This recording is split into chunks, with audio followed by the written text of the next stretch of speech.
ഇന്ന് നമ്മൾ ചെയ്യുന്നത് class 9 chapter 1 end of chapter എക്സസൈസസിലെ 8th ക്വസ്റ്റ്യൻ മുതലാണ്. ഇപ്പോൾ ക്വസ്റ്റ്യൻ എന്താണ് എന്ന് നോക്കാം. Using the origin as one vertex plot the vertices of a right angled isosceles triangle. അപ്പോൾ നമ്മൾ right angled isosceles triangle and vertices ആണ് പ്ലോട്ട് ചെയ്യേണ്ടത്. ഒരു വെർട്ടെക്സ് എന്തായിട്ട് എടുക്കാം? ഒറിജിൻ ആയിട്ട് എടുക്കാം എന്ന് നമ്മളോട് പറഞ്ഞിട്ടുണ്ട്. ഒറിജിൻ എന്ന് പറയുന്നത് എവിടെ വരും? ഇതായി 0 വരും. അപ്പോൾ നമുക്ക് റൈറ്റ് ആംഗിളും ആയിരിക്കണം, ഐസോസെലസും ആയിരിക്കണം. ഐസോസെലസിൻ്റെ പ്രത്യേകത എന്താ? ഏതെങ്കിലും രണ്ട് സൈഡുകൾ ഈക്വലായിട്ടുള്ളതായിരിക്കും. ഓക്കെ, അപ്പോൾ റൈറ്റ് ആംഗിളും ആയിരിക്കണം, ഐസോസെലസും ആയിരിക്കണം. ഐസോസെലസ് വരണമെങ്കിൽ അപ്പോൾ നമ്മൾ എന്ത് ചെയ്യണം? എക്സ് ആക്സിസിലും വൈ ആക്സിസിലും ഒരേ ലെങ്തുകൾ എടുക്കണം, എന്നാൽ മാത്രമേ ഐസോസെലസ് ആവത്തുള്ളൂ അല്ലേ. അപ്പോൾ ഞാനിവിടെ വൈ ആക്സിസിൽ 3 യൂണിറ്റ് മാർക്ക് ചെയ്യുന്നു, എക്സ് ആക്സിസിലും 3 യൂണിറ്റ് മാർക്ക് ചെയ്യുന്നു. അങ്ങനെ ഇപ്പോൾ നോക്കിയേ, ഇതിന് ഞാൻ എ എന്ന് കൊടുക്കുന്നു, ഇതിന് ബി എന്നും കൊടുക്കുന്നു. ഇപ്പോൾ നോക്കിയേ, ഒ എ 3 യൂണിറ്റ്സ് ആണ്, ഒ ബിയും 3 യൂണിറ്റ്സ് ആണ്. അപ്പോൾ ഈ രണ്ട് സൈഡുകളും ഈക്വലായി. എന്നിട്ട് ഞാൻ എ ബി ജോയിൻ ചെയ്യുന്നു. ഇപ്പോൾ ഇതാ നോക്കിയേ, ഇത് എങ്ങനെയുള്ള ട്രയാങ്കിളായി? ഇത് ഐസോസെലസ് ട്രയാങ്കിളായി. അതുപോലെ angle O is right angle. അപ്പോൾ ഇത് റൈറ്റ് ആംഗിൾഡ് ഐസോസെലസ് ട്രയാങ്കിളായി. ഇവിടെ ഒ എ എന്താണ്? 3 യൂണിറ്റ്സ് ആണ്, ഒ ബിയും 3 യൂണിറ്റ്സ് ആണ്. ഓക്കെ, ഇന്നൊക്കെ ഇതിൻ്റെ വെർട്ടിസസ് എന്ത് വരും? വെർട്ടിസസ് ഒ എന്ന് പറയുന്നത് 0 0 വരും. എ എന്ന് പറയുന്നത് എന്ത് വരും? എ വൈ ആക്സിസിലാണ്, അതുകൊണ്ട് എക്സ് ഈസ് 0, വൈ ഈസ് 3. അടുത്ത ബി എന്ത് വരും? ബി എക്സ് ആക്സിസിലാണ്, so X coordinate is 3 and Y coordinate is 0. ഇനി അടുത്തത് സെക്കൻഡ് വൺ.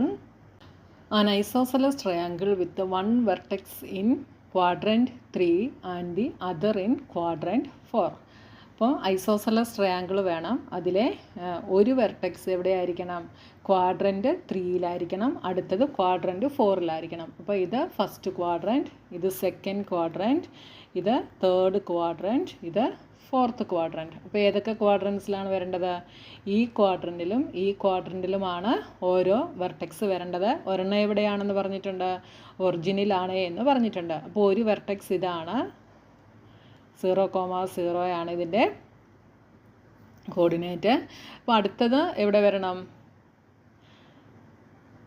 3ലും 4ലും വരണം. ഐസോസെലസ് ട്രയാങ്കിൾ ആയിരിക്കണം. അപ്പോൾ അതാ ഇവിടെ ഞാൻ -3യും -4ഉം വരുന്ന രീതിയിൽ, എക്സ് ആക്സിസ് -3യും വൈ ആക്സിസ് -4ഉം വരുന്ന രീതിയിൽ ഇവിടെ പ്ലോട്ട് ചെയ്യുന്നു.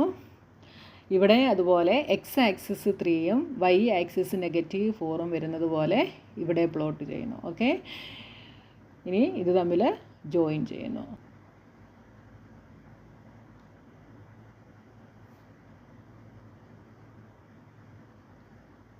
ഇതാണ് നമ്മുടെ isosceles triangle O A B. ഇതിൻ്റെ കോർഡിനേറ്റ് -3, -4ഉം ഇതിൻ്റെ കോർഡിനേറ്റ് 3, 4ഉം ആണ് വരിക. അപ്പോൾ ഇവിടെ നിങ്ങൾ ശ്രദ്ധിക്കേണ്ടത്, എക്സ് ആക്സിസ് നിങ്ങൾ ഇങ്ങോട്ട് എത്ര എടുക്കുന്നോ അത് തന്നെ ഇങ്ങോട്ടും എടുക്കുക കേട്ടോ. എന്നിട്ട് വരച്ച് കഴിഞ്ഞാൽ നിങ്ങൾക്ക് ഐസോസെലസ് ട്രയാങ്കിളായിട്ട് കിട്ടും. ഇനി നമുക്ക് അടുത്ത ക്വസ്റ്റ്യൻ എന്താണ് എന്ന് നോക്കാം. The following table shows the coordinates of points S, M and T. In each case, state whether M is the midpoint of segment ST.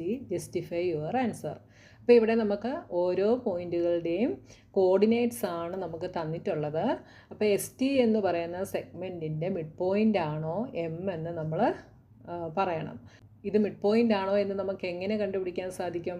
നമുക്ക് എസിൻ്റെയും ടിയുടെയും കോർഡിനേറ്റ്സ് ആണ് തന്നിട്ടുള്ളത്. അപ്പോൾ ഇതിൻ്റെ കോർഡിനേറ്റ്സ് ഓഫ് മിഡ് പോയിൻ്റ് എടുക്കുമ്പോൾ നമുക്ക് ഈ എമ്മിന് തന്നിരിക്കുന്ന വാല്യൂസ് ആണ് കിട്ടുന്നതെങ്കിൽ നമുക്ക് എന്തു പറയാം? എം സെഗ്മെൻറ്റ് എസ് ടിയുടെ മിഡ് പോയിൻ്റ് ആണ് എന്ന് പറയാം. ഫോർ എക്സാമ്പിൾ, ഇതാണ് എസ് ടി, ഓക്കെ, ഇതാണ് എം. അപ്പോൾ എസ് ടിയുടെ മിഡ് പോയിൻ്റ് ആണോ എം എന്ന് ചെക്ക് ചെയ്യാൻ വേണ്ടി നമുക്കൊരു ഫോർമുലയുണ്ട്.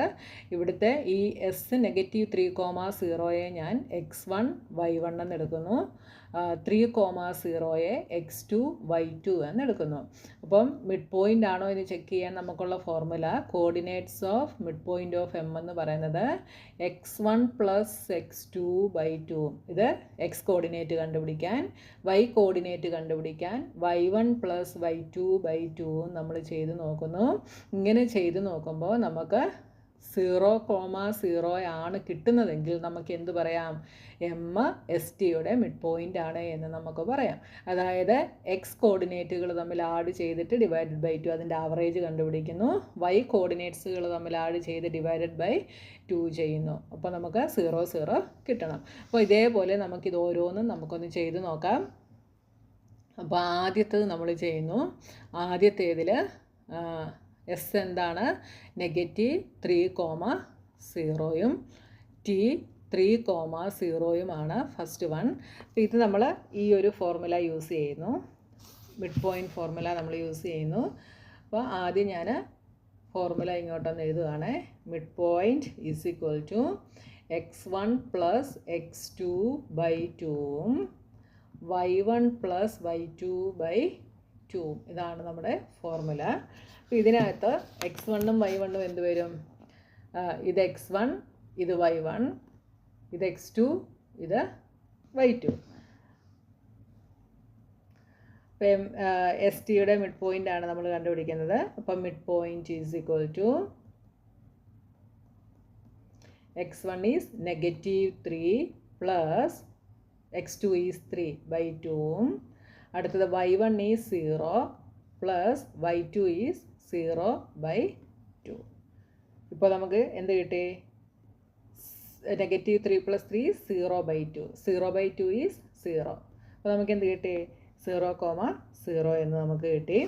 അപ്പോൾ നമുക്ക് കറക്റ്റ് എം തന്നെയാണ് നമുക്ക് കിട്ടിയത്. അപ്പോൾ നമുക്ക് എന്ത് പറയാം? Is M is the midpoint of S T, yes or no? നമുക്ക് എന്ത് പറയാം? യെസ് എന്ന് പറയാം. ഇതിൻ്റെ റീസൺ എഴുതണം. റീസൺ നമുക്ക് എന്തെഴുതാം? Midpoint matches M exactly. അപ്പോൾ ആദ്യത്തേത് മിഡ് പോയിൻ്റ് ആണ്. ഇനി നമ്മൾ രണ്ടാമത്തേത് ചെയ്ത് നോക്കുന്നു.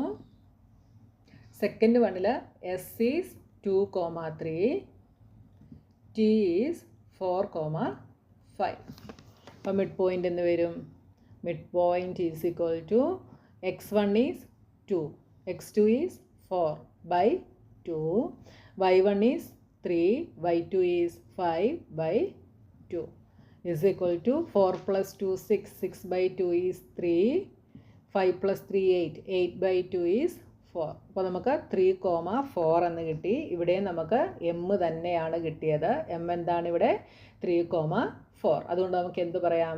M is the midpoint of S T എന്ന് പറയാം. ഇവിടെ നമുക്ക് എസ് എന്ന് പറയാം. ഇവിടെ റീസൺ എന്തെഴുതാം? Midpoint matches M exactly. ഇനി അടുത്തത് നമ്മൾ തേർഡ് വൺ നോക്കുന്നു. അടുത്തത് തേർഡ് വൺ.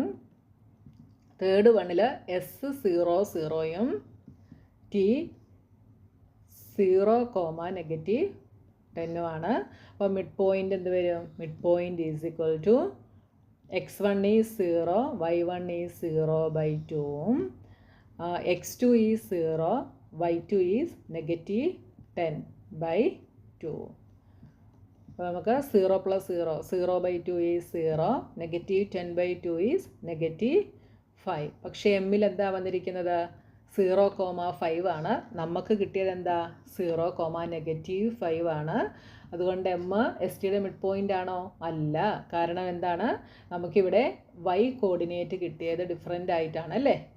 ശരിക്കും 5 ആയിരുന്നു വരേണ്ടത്, നമുക്ക് കിട്ടിയത് -5 ആണ്. പക്ഷേ അതുകൊണ്ട് നമുക്ക് എന്ത് പറയാം? എം എസ് ടിയുടെ മിഡ് പോയിൻ്റ് അല്ല. അപ്പോൾ നമുക്ക് നോ എന്ന് എഴുതാം. ഇവിടെ എന്തെഴുതാം? Coordinate is different. അടുത്തത് ഫോർത്ത് വണ്ണിൽ എസ് ഈസ് -8,7ഉം ടി 6,-3യും. അപ്പോൾ മിഡ് പോയിൻ്റ് എന്ത് വരും? Midpoint = x1 is -8, x2 is 6/2, y1 is 7 + y2 is -3/2 is equal to -8 + 6 is -2, -2/2 is -1. അടുത്തത് 7 + -3 ഈസ് 4. 4/2 ഈസ് 2. അപ്പോൾ നമുക്ക് -1ഉം 2ഉമാണ് കിട്ടിയത്. പക്ഷേ ഇവിടെ എന്താണ്, 0ഉം -2ഉമാണ്. അതുകൊണ്ട് ഇത് നമുക്ക് നോ എന്ന് പറയാം. കോർഡിനേറ്റ്സ് ഡിഫറെൻ്റ് ആണ്. അതുകൊണ്ട് M is not the midpoint of S T.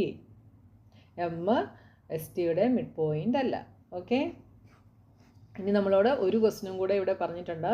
When M is the midpoint of S T, can you find any connection between the coordinates of M, S and T. അപ്പോൾ M S ടിയുടെ midpoint ആകുമ്പോൾ ഈ എമ്മും എസും ടിയും തമ്മിൽ എന്തെങ്കിലും connection നമുക്ക് കണ്ടുപിടിക്കാനായിട്ട് സാധിക്കുമോ എന്നാണ് ക്വസ്റ്റ്യൻ. അപ്പോൾ എപ്പോഴാണ് എം എസ് ടിയുടെ മിഡ് പോയിൻ്റ് ആയിട്ട് ഇവിടെ വന്നത്? രണ്ടെണ്ണത്തിൽ നമുക്ക് എസ് എന്ന് കിട്ടിയിട്ടുണ്ടല്ലേ. അതെപ്പോഴാണ് വന്നത്? അതായത് നമുക്കിവിടെ ആവറേജ് കറക്റ്റ് കിട്ടിയപ്പോഴാണല്ലേ ഇവിടെ എം എസ് ടിയുടെ മിഡ് പോയിൻ്റ് ആയിട്ട് നമുക്ക് കിട്ടിയത്. അപ്പോൾ എന്തെഴുതാം? The X coordinate of M is the average of the x coordinates of s and t. എമ്മിലെ എക്സ് കോർഡിനേറ്റ് എന്ന് പറയുന്നത് എസിൻ്റെയും ടിയുടെയും എക്സ് കോർഡിനേറ്റ്സിൻ്റെ ആവറേജാണ്. അതേപോലെ എമ്മിലെ വൈ കോർഡിനേറ്റ് എന്ന് പറയുന്നത് എസിലെയും ടിയിലെയും വൈ കോർഡിനേറ്റ്സിൻ്റെ ആവറേജാണ്.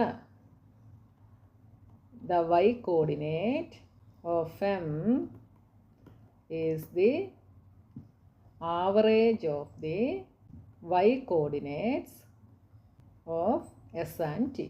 ഇതാണ് ഇത് തമ്മിലുള്ള കണക്ഷൻ എന്ന് പറയുന്നത്. അപ്പോൾ നിങ്ങൾക്ക് മനസ്സിലായല്ലോ. അപ്പോൾ നമ്മൾ ഈ ഒരു ഫോർമുല വെച്ചിട്ടാണ് നമ്മൾ മിഡ് പോയിൻ്റ് കണ്ടുപിടിക്കുന്നത്. ഓക്കെ.